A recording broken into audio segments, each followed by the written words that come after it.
অবশেষে শেষ হলো দীর্ঘ প্রতীক্ষা।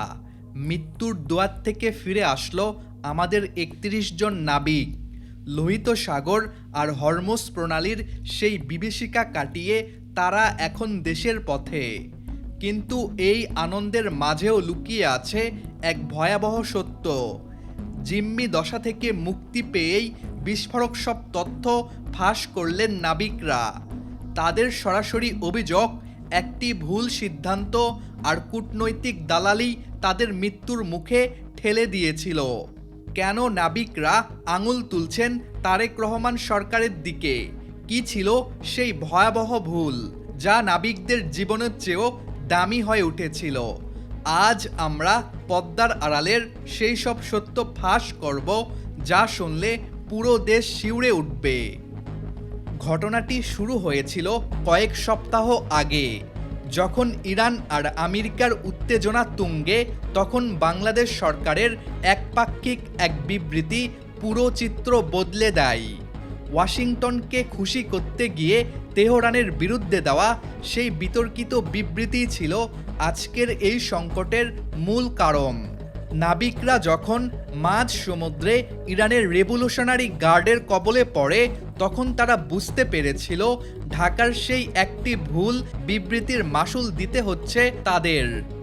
মুক্তি পাওয়ার পর নাবিকরা জানিয়েছেন, ইরানি সেনারা আমাদের স্পষ্ট বলেছিল, তোমাদের সরকার আমাদের পিঠে ছুরি মেরেছে, তাই এর ফল তোমাদের ভোগ করতে হবে।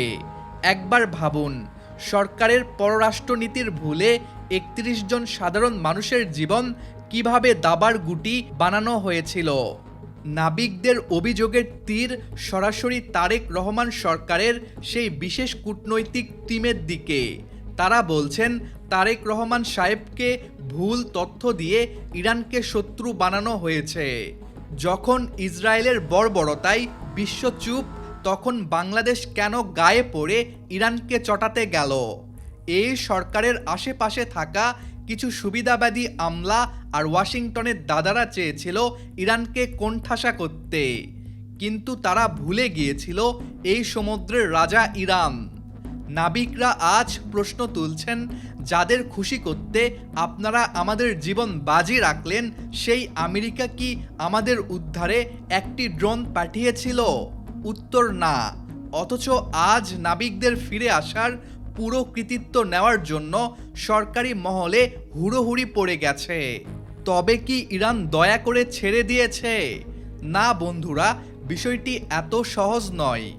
নাবিকরা জানিয়েছেন, তেহরান যখন দেখল বাংলাদেশ সরকার তাদের অবস্থান পূর্ণ মূল্যায়ন করছে এবং জনগণের তীব্র চাপের মুখে নতি স্বীকার করে ভারসাম্যপূর্ণ কথা বলছে, তখনই কেবল বরফ গলতে শুরু করে। নাবিকদের বক্তব্য অনুযায়ী ইরান তাদের সাথে খারাপ আচরণ করেনি, কিন্তু তারা বারবার একটি কথাই মনে করিয়ে দিয়েছে যে বন্ধুত্বের অমর্যাদা করলে তার ফল ভয়াবহ হয়। আজ যখন ৩১ জন নাবিক তাদের পরিবারের কাছে ফিরছে, তখন সরকারের উচিত আয়নায় নিজেদের মুখ দেখা। একটি ভুল বিবৃতি যে দেশকে কতটা সংকটে ফেলতে পারে, এটি তার বড় প্রমাণ।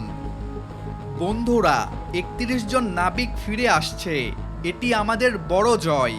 কিন্তু এই ঘটনার দায় কি সরকার এড়াতে পারবে? কেন জনগণের আবেগের বিরুদ্ধে গিয়ে ইরানকে শত্রু বানানো হলো? আপনারা কি মনে করেন এই সংকটের জন্য সরকারের সেই বিতর্কিত বিবৃতি দায়ী?